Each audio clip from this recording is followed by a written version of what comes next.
The title of our today's video is Never Give Up Halfway. Welcome to Nazrina Creatives, a place where stories inspire, creativity breathes, and hope always finds a way. Today, I want to take you on a journey. A journey about persistence. About the quiet but powerful art of never giving up halfway. Have you ever noticed? It's easy to start something when you're excited. New goals feel fresh. New projects feel magical. The road ahead looks smooth. At least at first. But somewhere in the middle, doubts creep in. The path gets steep. The excitement fades. And suddenly, halfway feels like the hardest place to be. Halfway is a dangerous place. It's where many dreams go to die, not because they were impossible, but because we gave up before the finish line. Race the truth. Starting is exciting.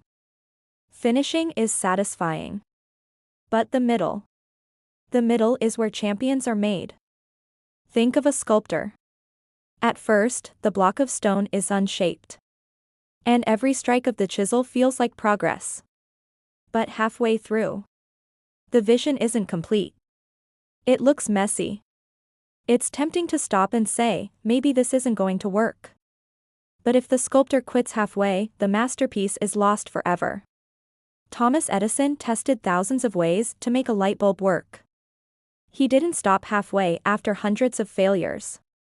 J.K. Rowling faced rejection after rejection before her first book was ever published.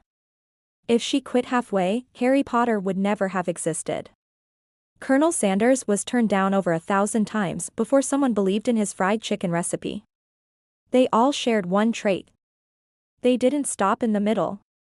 You see, halfway isn't the end. It's the test. It's the moment life asks, how much do you really want this? There's something magical about pushing past that halfway mark. When you do, the finish line starts to come into view. The momentum builds again. The energy returns. And the victory feels sweeter because you earned it. So, whatever you're working on, a dream, a skill, a relationship, a personal goal, don't let the halfway point trick you into thinking it's too far or too hard. Because race the thing. You've already invested time, energy, and heart. You've already fought through the early obstacles. Don't let all of that be for nothing. Push through. Step forward. Even if it's slow, even if it's messy. Keep going. Remember. Every masterpiece, every invention, every success story. It all could have ended halfway. But it didn't.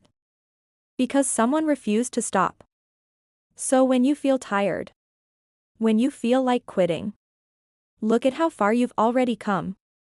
The halfway mark isn't a wall. It's a doorway. And the other side is everything you've been working for. This is Nazrina Creatives, reminding you, never give up halfway. Because the best chapters of your story are still ahead. Thanks for watching Nazrina Creatives. Welcome to Nazrina Creatives, where ideas come alive and dreams turn into thriving ventures. Today, we're diving into a truly transformative topic: how to turn your passion into a business. If you've ever found yourself thinking, I love this, but can I actually make a living from it? Let me assure you, yes, you can, and by the end of this video, you'll have a clear roadmap to start turning what you love into something profitable and sustainable. Step 1. Identify the passion that sparks your soul. It's not just about what you like, it's about what truly excites you, the kind of activity that keeps you up at night thinking, researching, or creating. Ask yourself, would I still do this if no one paid me? Does this activity energize me rather than drain me? Can I see myself learning more about it every single day? The answers to these questions reveal the seed of your business. Remember, passion is contagious. When you love what you do, others will naturally be drawn to it. Step 2. Find the money path. Passion alone won't pay the bills. To build a business, you need to find the intersection of passion and profit. Start by asking, what problems does my passion solve? Who really needs this? How much are they willing to pay for it? Research your market, study competitors, and think about what makes your approach unique. For example, if you love baking, maybe your specialty isn't just cakes, it's creating gluten-free desserts for busy parents. That unique angle becomes your money path. Step 3. Create your roadmap. A dream without a plan is just a wish. Outline what you'll offer, how you'll sell it, and how you'll reach your audience. This doesn't need to be a 100-page business plan. Even a simple, actionable roadmap is enough. 1. Build your product or service. 2. Choose the best platform to sell it. 3. Decide how to market your offer. 4. Set goals for growth and improvement. Clarity is power. When you know your next steps, momentum follows naturally. Step 4. Build your presence. Your passion deserves to be seen and heard. Use social media, a simple website, or even word of mouth to share your story. People don't just buy products, they buy the story, energy, and passion behind them. Share your journey, celebrate small wins, and connect with your audience authentically. This builds trust, and trust builds loyal customers. Step 5. Test, improve, repeat. Your first version won't be perfect, and that's okay. Every successful business has gone through trial, error, and iteration. Listen to feedback, adjust your offerings, and never stop learning. Treat every challenge as a lesson and every small success as proof that you're moving in the right direction. The best businesses are built by people who are persistent, adaptable, and passionate. Turning your passion into a business isn't just possible, it's powerful. Start small, stay consistent, and let your love for what you do lead the way. This is Nazrina Creatives, inspiring you to dream, create, and succeed. Thanks for watching Nazrina Creatives. The story of a seed and a dream. Today, I want to share with you a story. A story simple in words, but powerful in meaning. It is called the story of a seed and a dream.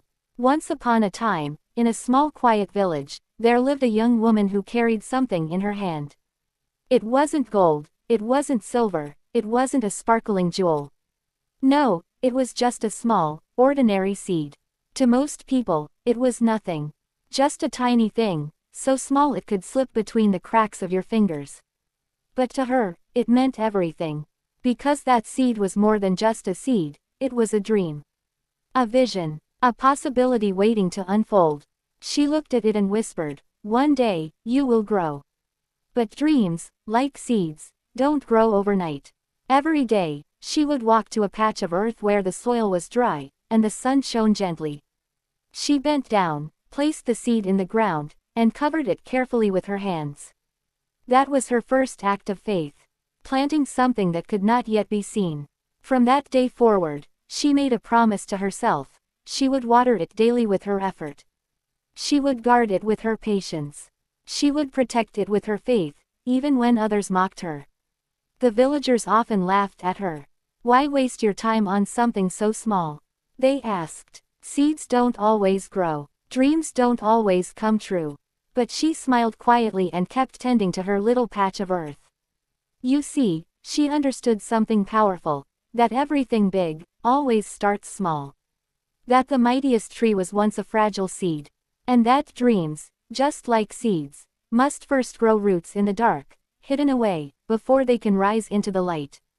Days turned into weeks. Weeks turned into months. Still, nothing. No green shoots. No signs of life. The ground looked the same as before. Barren, empty, silent. But she refused to give up. Every morning, she came back with her bucket of water. She poured it carefully, whispered words of hope, and walked away. Her friends stopped believing. The villagers stopped watching. But she kept going. Because sometimes, when nothing is visible on the surface, the greatest work is happening underneath. Roots were spreading deep into the soil, unseen, but essential. And then, one quiet morning, she noticed something different. A tiny green sprout, fragile, soft, barely pushing through the soil. It wasn't much, but to her, it was everything. It was proof that her patience, her effort, and her faith were not in vain. The little sprout began to grow. Day by day, It reached upward, stretching toward the sun. The young woman tended to it like a mother with her child. She gave it water, protection, and care. She pulled out the weeds around it so they wouldn't steal its strength. And slowly, that little sprout grew taller, stronger, and greener. Seasons passed.